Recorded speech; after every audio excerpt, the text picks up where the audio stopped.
আর ঘটনা হলো কি আপনার এই যে আমি এখানে ভর্তি ওটিতে আমার রুগী বাসকুলারের সমস্যা, পায়ে পছন্দ হচ্ছে, এটা কাটতে হবে, এই জন্য আমরা ওটির সামনে ছিলাম। তখন কিছু 3-4 জন লোক রান্দা এবং এই বডি এটা নিয়ে আসছে। আসার পরে তাদের আগে কোর্স ছিল, বাড়িতে দেশে বলে মারামারি হয়েছিল।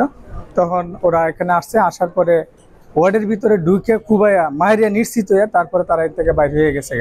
কিন্তু তারপরে কয়েকজন ছাত্র মিলে তাদেরকে দৌড়ে আটকে ইমার্জেন্সি রুমে নিয়ে গেছে। এই যে আর ও যে তার যে ছিল রাখছিল, ওর ছিল তো আমরা চিনি না। আর আমাদের তো মাইমেশিন থেকে আসছে, জি বিগ গ্রুপ। আর চিকিৎসক যা ছিলেন, চিকিৎসক নিউরোলজিতে ছিলেন, ওনার উপরে আক্রমণ করছে। ওই একটা বিষ খাওয়া রুগী আসছে, ওনারা নিশ্চিত হয়েছে যে এটা মারা গেছে। তারপরে একটা স্যার ইসিজি করছে, ইসিজি করার পরে আবার নিশ্চিত হয়েছে উনি মারা গেছে। তারপরে স্যারের উপরে আক্রমণ করছে এই মহিলা এবং একটা অ্যাডভোকেট লোক, সে বলছে অ্যাডভোকেট, কিন্তু অ্যাডভোকেট নাকি এটা আমরা জানি না।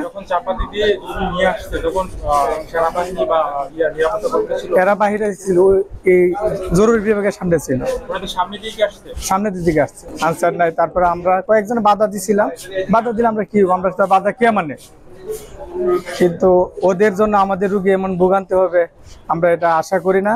আমরা সকলের কাছে একটাই দাবি যে ডাক্তার সাহেবরা সবাই আবেগবান লোক না, তারা বিবেকবান লোক।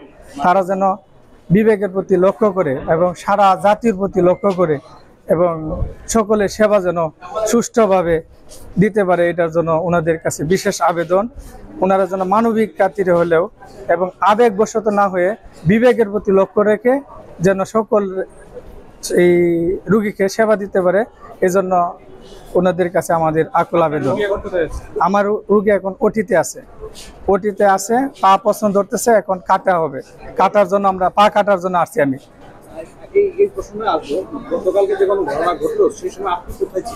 এই সময় আমি ওটির সামনে ছিলাম, ওটির সামনে 105 নম্বর ওটার সামনে ছিলাম।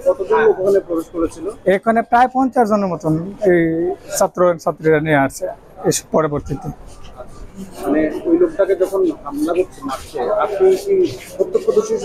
হ্যাঁ হ্যাঁ হ্যাঁ, আমরা দেখছি, মানে আমার ওয়ার্ডের ভিতর ঢুকে গেছে, তখন আমরা তো আর ইয়া করতে পারি নাই, তখন ঢুকে মার শুরু করে দিছে।